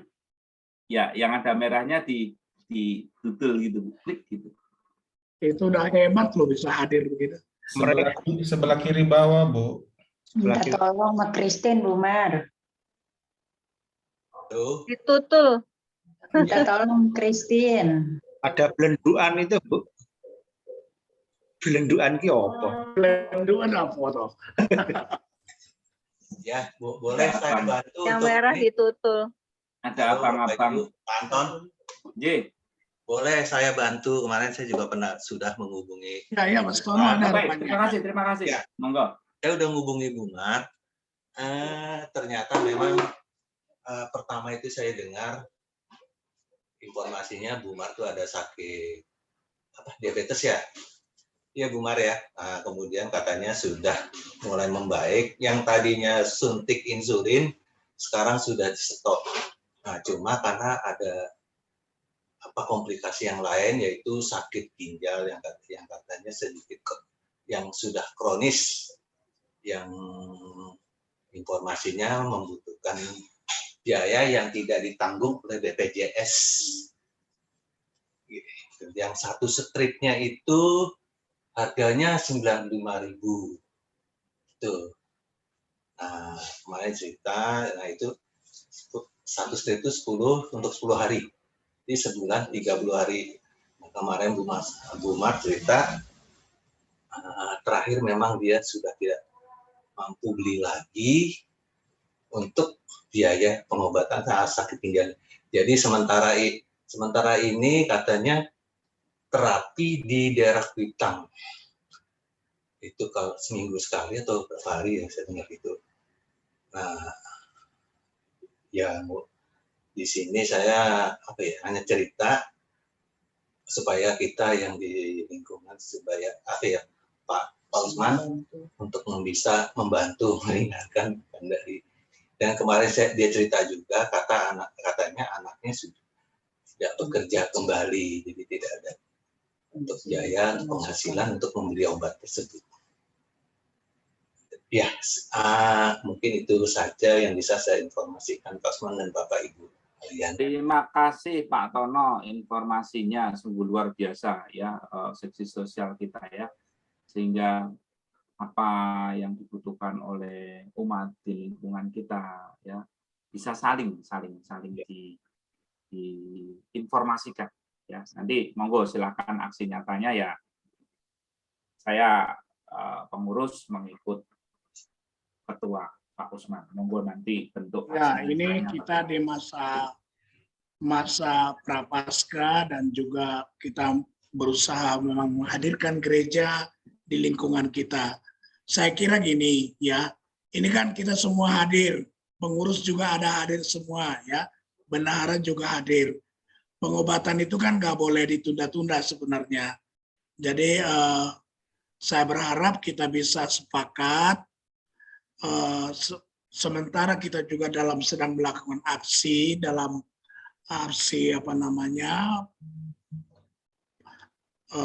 aksi nyata pasca. Saya rasa kita bisa menggunakan dari kas lingkungan kita untuk membeli obat itu. Kalau kita bisa sepakat, kita jalankan dan itu bisa langsung dijalankan dulu.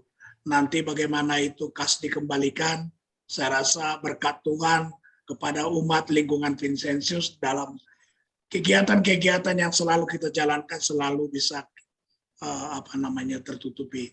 Bagaimana pendapat dari Bapak Ibu dan juga barangkali dari teman-teman pengurus, bendahara, ada Bu Anjar, ada Bu Desi, ada Wakil Ketua, dan saya rasa usulan dari dari informasi dari Mas Tono sudah cukup menguatkan bahwa ini sesuatu yang mendesak. Kalau Ayo, saya ditanya, saya setuju Pak Osman. Tanggapan dan persetujuannya. Ayo Bu Hendro, siapa aja kasih pendapat. Setuju Pak. Ketua. Setuju Pak. Saya kira itu Mas Tono, jadi berapa yang dibutuhkan. Bu Anjar, siap Bu Anjar ya? Ya Pak. Siap. Nanti disebutkan aja ke Bu Anjar, dananya bisa diserahkan segera untuk membelikan obat itu. Nah, dan kita sendiri sebenarnya dari dari paroki saat ini ada setiap lingkungan itu diberikan 500.000 untuk aksi nyata Paskah. Dan di kami pengurus sudah berdiskusi, kita mengatakan ini akan direncanakan diberikan nanti diusulkan ke paroki secara spesifik untuk membantu pengobatan dari Bumar. Nanti permohonan itu akan disampaikan ke paroki. Nah, meskipun sudah ada rencana itu, tapi kita tidak perlu menunggu itu. Pengobatan Bumar dibantu dulu dengan tadi yang dari dana kita. Jadi selain itu kita juga sedang akan mengajukan gitu ya. Dan saya rasa perbincangan ini memang diskusi ini, sharing ini diharapkan menjadi satu kesepakatan dari warga di lingkungan dalam pertemuan-pertemuan yang khusus malam ini bertemakan menghadirkan gereja dalam bidang kesehatan, berperan dalam bidang kesehatan. Saya kira begitu. Baik, terima kasih Pak Osman. Jadi sekali lagi Bapak Ibu, saya minta maaf kalau ini agak lama waktunya, tetapi memang materi ini sungguh luar biasa. Saya menyatakan bahwa Tuhan hadir pada malam hari ini dalam diri kita masing-masing dan pertemuan kita. Meskipun lama, tetapi terasa singkat. Karena kita bisa menghadirkan Tuhan di dalam wujud nyata tindakan kita. Ya. Baik, baiknya. Ya. Sudah lancar ya, tadi putus-putus ya. Oke, Pak Tommy, boleh dilanjutkan? Sebentar, saya mau lanjutkan dulu sedikit lagi ya. Oh. Jadi supaya konkret, nanti Mas Tono informasikan ke Bu Anjar berapa kira-kira yang dibutuhkan untuk beli obat itu. Jadi supaya segera dijalankan. Itu satu ya. Yang kedua, pengurus akan mengajukan itu dalam tadi sesuai dengan ANP, Aksi Nyata Paskah yang disediakan oleh paroki, dan kita akan memberikan itu mendukung pengobatan Bumar. Itu yang kedua. Yang ketiga yang saya mau ajak kepada kita semua umat lingkungan Vincentius, Wakil Bendahara kita Bu Desi sudah mengumumkan gitu ya. Jadi meminta partisipasi dalam konteks Prapaskah ini. Nah, sedikit agak ini ya. Jadi ada APP, jadi ada dana APP, dan kedua ada partisipasi pasca paroki, dan yang ketiga pengurus juga memasukkan aksi nyata pasca lingkungan. Jadi, nah supaya tidak terlalu rumit. Kita satukan itu semua dan berapapun yang bisa kita berikan dalam tadi konteks peduli. Ini ya Bu Sari ya, peduli ya. Bu Sari mana? Ya. Ya, peduli. Ya, betul. Mari kita buka tangan kita menjawab WA dari Bu Desi. Ya, jadi supaya kita peduli dan kita bisa bersaksi. Itu tambahannya, Pak Anton.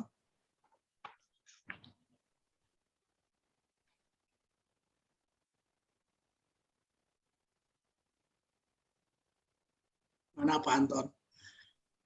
Pak Antonnya lagi disconnect gitu, Amang. Antonnya dari luar itu.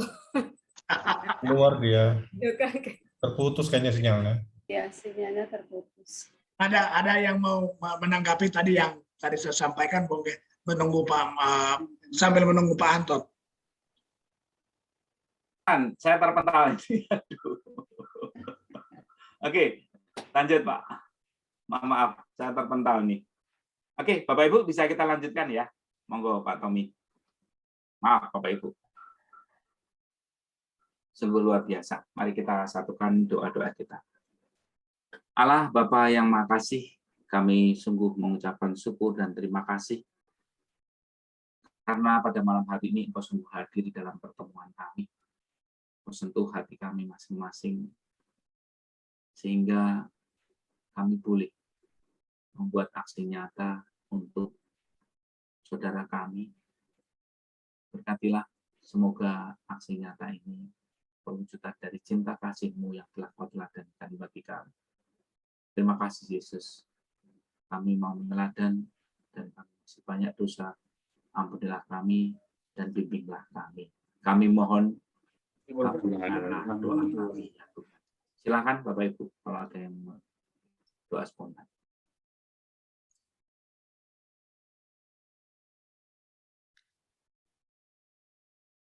Allah Bapa yang Maha Kasih, kami umat lingkungan Vincentius terima kasih Engkau hadir dan jamahlah umat lingkungan kami yang pada saat ini masih Kau berikan anugerah sakit. Kami yakin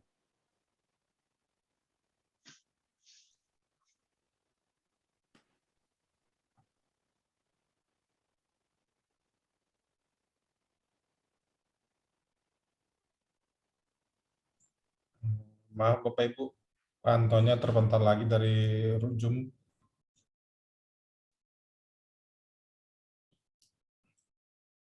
Mari lanjut doa umat.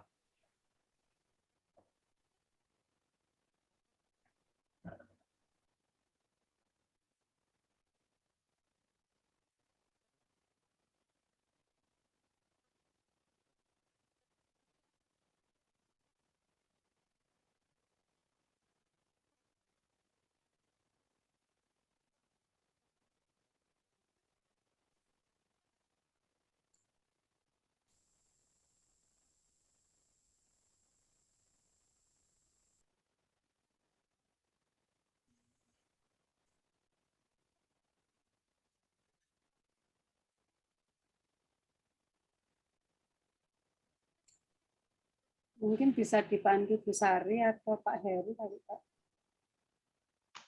untuk membantu Pak Anton. Kami coba tampilan dikit.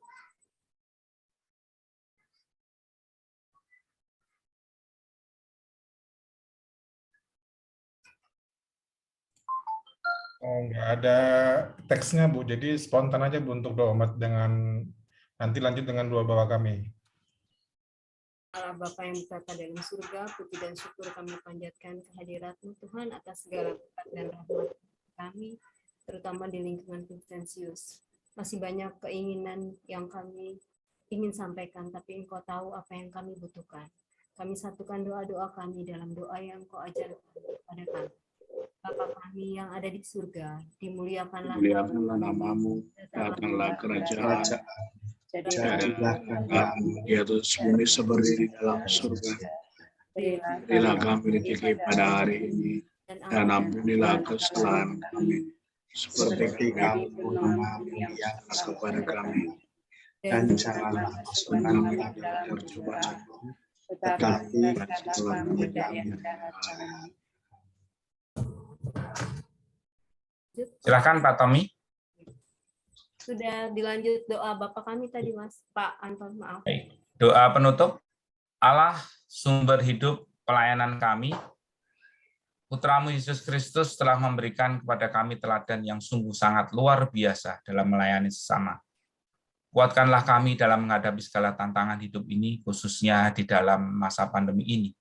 Dalam perjuangan kami menjadi peka terhadap sesama yang membutuhkan kesembuhan. Semoga setiap karya pelayanan ini semakin berkembang dan berbuah baik, dan menjadi persembahan yang berkenan di hati-Mu. Demi Yesus Kristus Tuhan kami, yang hidup dan berkuasa dengan Dikau dan Roh Kudus kini dan sepanjang segala masa. Amin. Semoga Tuhan beserta kita. Selama-lamanya. Kita senantiasa selalu diberkati oleh Allah Bapa yang Maha Kuasa, dalam nama Bapa dan Putra dan Roh Kudus. Amin. Amin.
Terima kasih saya ucapkan kepada seluruh umat lingkungan Vincentius, Pak Osman, Mas Tommy, dan terutama kepada seksi liturgi. Dan saya minta maaf pada seksi liturgi, ternyata sudah saya edit sedemikian pendeknya, tetapi karena sharing dan juga aksi nyatanya sungguh sangat luar biasa, akhirnya jadi molor sedikit.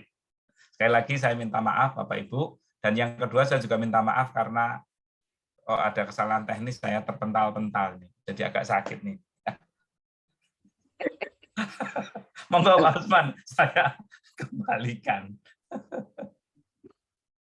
Ya, terima kasih Pak Anton sudah membantu pertemuan kita malam ini.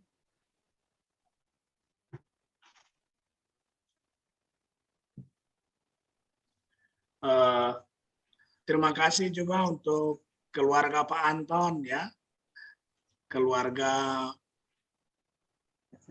Bu Anjar, Pak Sagala, dan keluarga muda OMK Sandy ya. Masih OMK itu kan? Orang muda Katolik ya kan? Enggak, masih ya. Jadi terima kasih semuanya, pertemuan kita malam ini luar biasa. Bu Mar, cepat sembuh ya Bu Mar. Semoga semakin itu. Nah, sebelum kita berfoto bersama, jangan lupa minggu depan kayaknya banyak anak muda ya. Jadi pertemuan minggu depan, pertemuan yang ketiga, dan juga diikuti dengan jalan salib. Jadi kita menyiapkan waktu kita dalam waktu, hari, dan jam yang sama ya. Mudah-mudahan tidak 2 jam seperti Pak Anton ya. Jadi, tapi mudah-mudahan kita semua bisa menikmati pertemuan malam ini dan sharing malam ini. Saya rasa cukup saling menguatkan buat kita saling mendukung. Kita buat tema makin mengasihi, makin peduli, dan semakin bersaksi. Terima kasih, kita berfoto dulu ya. Jadi yang on cam ya. Pak Usman. Yap. Untuk yang besok belum OMK Pak, masih. Belum ya. Yang tanggal 2. Tapi banyak OMK, orang muda Katolik bukan? Oh iya. Iya. Anton juga OMK Pak. Orang muda ketuaan. Tadi kan Pak Heru kalau bilang saya, Bu Anjar, Bu Hendro, sama Bu Theo udah lansia. Itu kan kata Pak Heru. Pak Sagala katanya udah lansia, kata Pak Heru. Ya tinggal siapa yang pengen diantar jemput. Jangan Pak Heru, saya bukan lansia, saya baru umur 66 tahun. Baru ya. Ayo Niko. Baru 66 tahun. Ya boleh antar jemput Bu. Ya, tapi bukan lansia loh saya. Enggak apa-apa. Sari itu nggak kelihatan loh fotonya. Nah, ini sekarang yang muda-muda ini nggak mau muncul gitu loh. Dia maunya di belakang layar terus. Oke, Mas Tommy silakan. Oke, Bapak Ibu sudah nyala semua kameranya. Nomor 1 sih siapa? Oke, 1, 2, 3. Sekali lagi, 1, 2. Mengasihi. Ayo. Oke, siap. Ya, Bu Desi selamat ya sudah menjadi Ketua WKRI cabang di wilayah Bintara Jaya. Selamat. Widih. Nanti kita ada selamatan sama Ibu Ketua. Terima kasih Pak Usman, Bapak Ibu. Terima kasih semua. Pak Usman. Selamat Bu Desi, luar biasa. Pak Anton, terima kasih. Selamat Pak Romi. Ya, terima kasih semuanya. Terima kasih semuanya. Semuanya. Maaf kalau terlalu lama jadinya. Oke. Malam Ibu.